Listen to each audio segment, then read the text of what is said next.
This is the Ruko U11MINI 4K.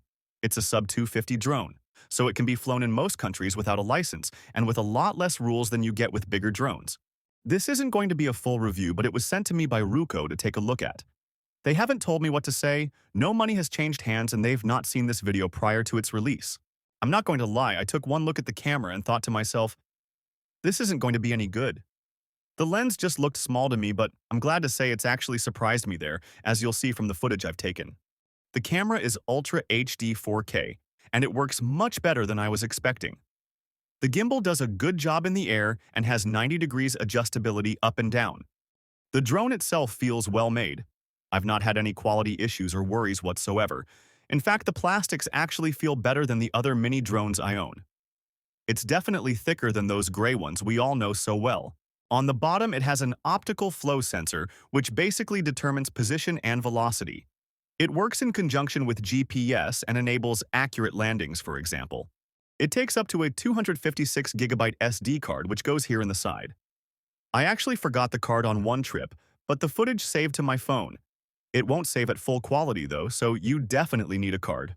The camera can be used in full auto mode if you're new to cameras, or pro mode if you know what you're doing. The kit comes in this nice case and includes everything needed to fly. The set does include the USB charging leads, but you need to use your own charging brick. This isn't unusual, most companies are doing this now. You get spare propellers, cables to connect to your iPhone or Android phone, a user manual, quick start guide, and a social media QR code card, which takes you to Ruko's tutorials. I like the fact the remote works just like my other remote, and while it's not a copy of anyone else's, my other accessories like my tablet holder and lanyard clip work just fine with it too. The sticks are stored in the bottom holders. They feel sturdy and have a nice tension. You can change the speed of the drone here. The options are Cine for cinematic, normal, and sport. And when you first open the drone, there's a card on the remote that explains all the buttons. Ruko say the batteries will last 35 minutes, but if you know anything about drones, this will be based on the perfect scenario, probably in a lab setting with no wind at all. I've been getting 25 to 28 minutes per battery, and this is in my experience on par with most other quality drones of this size. Ruko also claim it can fly 9,800 feet, which is almost 3 kilometers. While I've not flown anywhere near that distance, the drone hasn't given me any problems with connection. I've not tried to reach that distance because of law, but I can say I've flown far enough and not once lost connection or had a breakup of picture. You use your phone as the screen, and an app controls all the settings. When you first get the drone, it will be in beginner mode. You need to turn it off when you're happy you can fly it. Click the settings and beginner mode is here. Plug the remote's wire into your phone, unfold the front arms, and then the rear. Turn on the remote and drone by holding the on-off buttons. Now you can open the app, press controls, and you should now see the picture from the camera on your phone. It may ask you to read and confirm, so just follow the instructions. This is the GPS icon, and this is the power left in your battery. Do not take off until the GPS goes green. I'll put the rest of the icons on the screen for you. Just pause the video now if you want to read it. Click here for the modes and features. I'll run through a few of them, but this video is now getting long, so I'll explain some of the more important ones, but not all of them. When you activate a mode, you will get a slide bar come up on the screen. Just slide the slider and press the button to initiate the move. GPS follow. In this mode, the aircraft will lock onto the user and automatically follow the operator's movement while recording. Special care should be taken to minimize the chances of the drone hitting something while it follows its target. Image follow. This mode will track and follow a subject based on visual recognition. The pilot draws a box around the desired subject on the live camera view. The drone will then attempt to keep that subject centered in the frame by adjusting its position and orientation. It also has point of interest mode, which allows the drone to automatically orbit a selected subject in a 360-degree circle, keeping the camera focused on it. Route rules, or waypoint mode.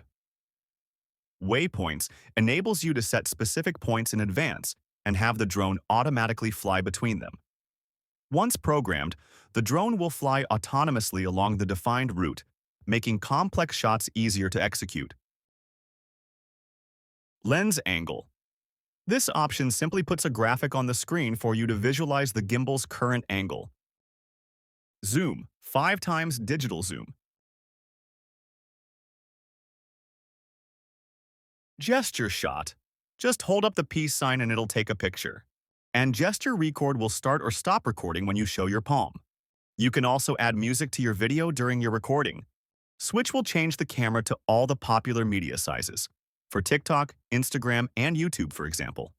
VR mode. This enables a split-screen view for compatible VR headsets, providing an immersive flight experience. I couldn't test this, unfortunately. There's some built-in filters, and it has an alarm to help you find your drone in long grass, for example.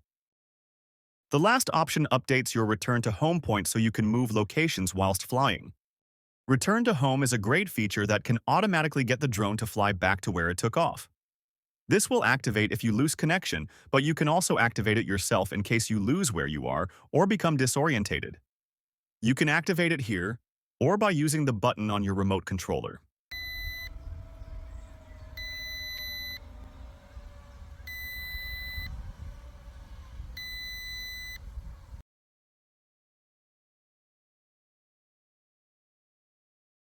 And the last button is automatic takeoff.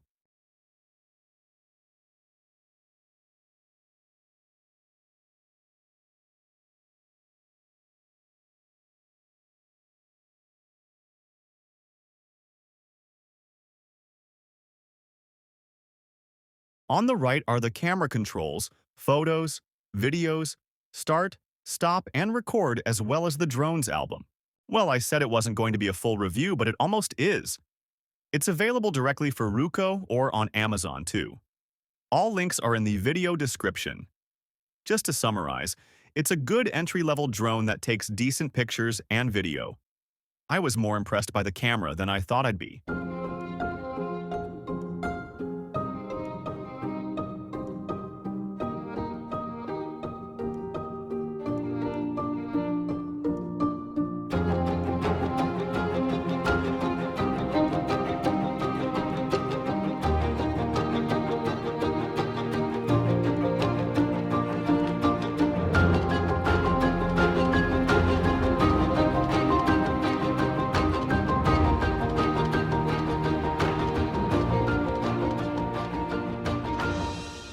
Thanks for watching, and we'll see you on the next one.